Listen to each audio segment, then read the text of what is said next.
Alfred Santiago was born on October 5, 1964, to Joseph and Ann Santiago. He is the youngest of 4 children and was raised in Buffalo, New York. At 20 years old, he decided to enlist in the military. Specifically, he enlisted in the Army, with intentions to become a paratrooper. Unbeknownst to him, he would be chosen to be part of the Army's elite Special Forces.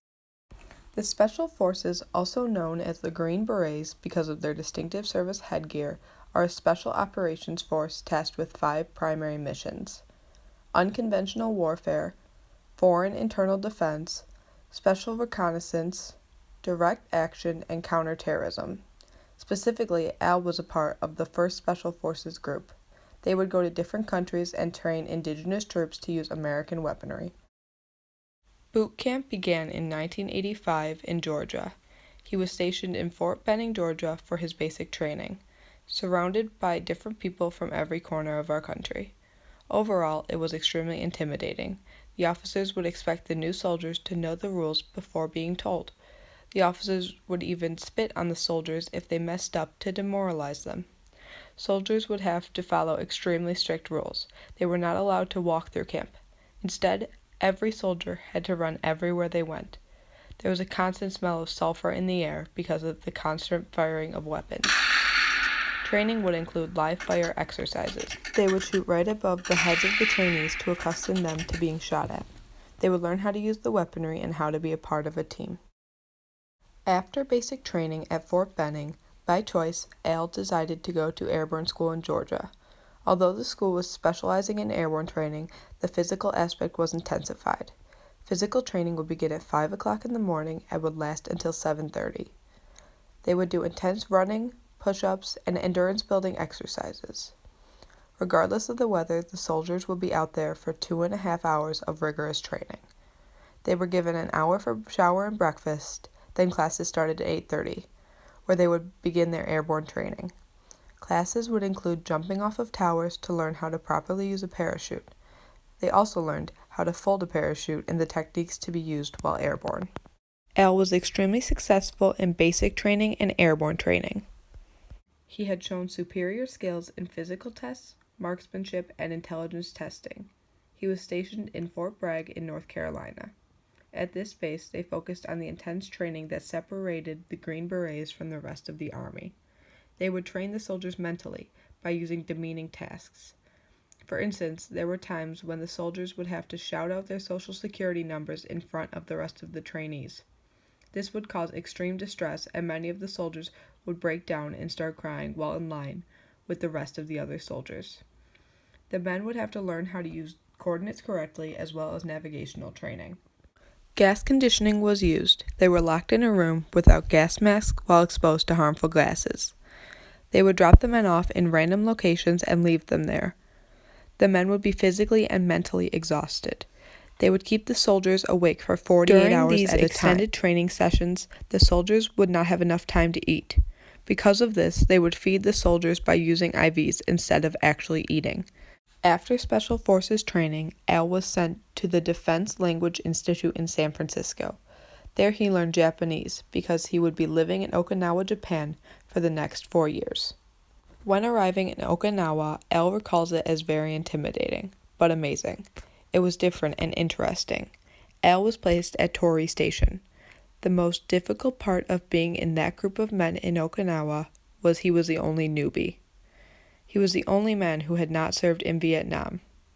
For his main job, he served as the driver for the colonel because he was one of the few that spoke Japanese. He would attend dinners and take care of the generals in the embassies. Primarily, he would deal with dignitaries and taking care of them. Specifically, Al took care of James Nicholas Rowe. He was a prisoner in Vietnam. He was one of the 34 prisoners of war that actually escaped during Vietnam.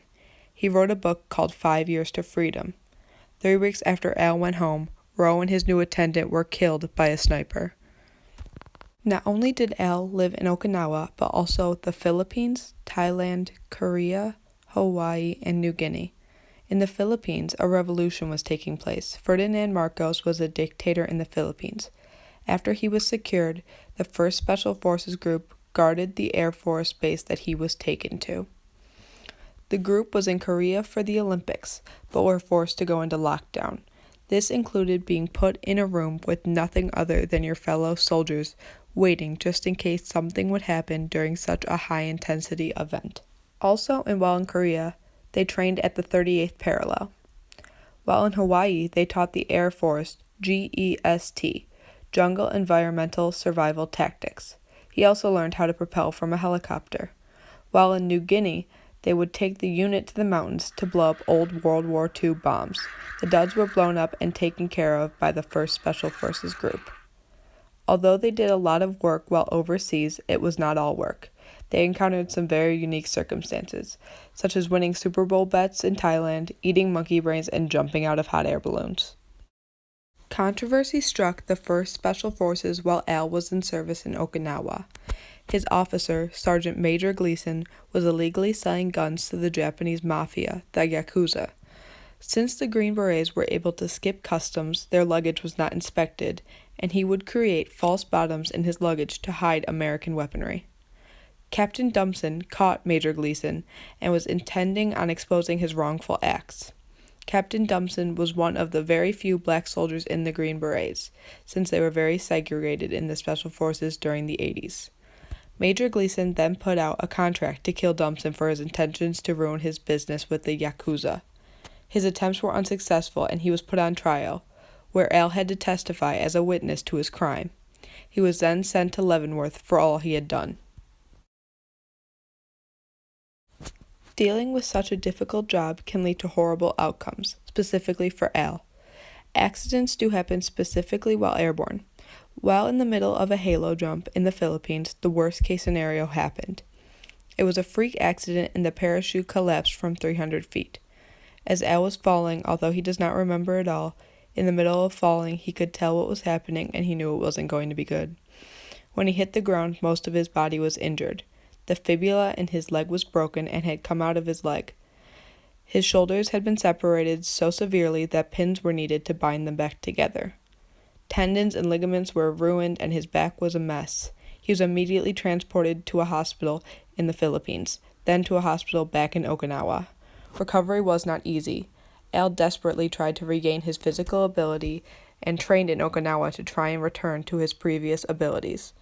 But the injuries were so intense that he was unable to ever return to his previous condition. The military offered him a desk job back at Fort Bragg, but that was not what he wanted and was discharged from the military because his contract was done. Initially, assimilating back to life in Buffalo, New York was very difficult for Al, and he struggled with being in one location. In 2012, the VA determined him 100% disabled and unable to work from the injuries he sustained back in 1989. The over hundreds of jumps shortened his height by 1.5 inches. His spine is severely messed up from the landings, and the accident was detrimental to his back. Nerve cells are permanently damaged in both his legs and his back today. To this day, Al feels the effects from the time he served as a Green Beret. It has permanently affected the rest of his life. Today, to keep himself busy, Al has helped with local organizations, such as Western New York Heroes. They focus on giving back to the veterans that cannot provide for themselves and for their families. They help veterans receive health care and assist families that have soldiers overseas. Western New York Heroes has helped countless veterans and their families to make difficult lives just a little bit easier. Al's time serving our country has shaped the person he is today. He told me that one thing he learned from service is that there are things that the public thinks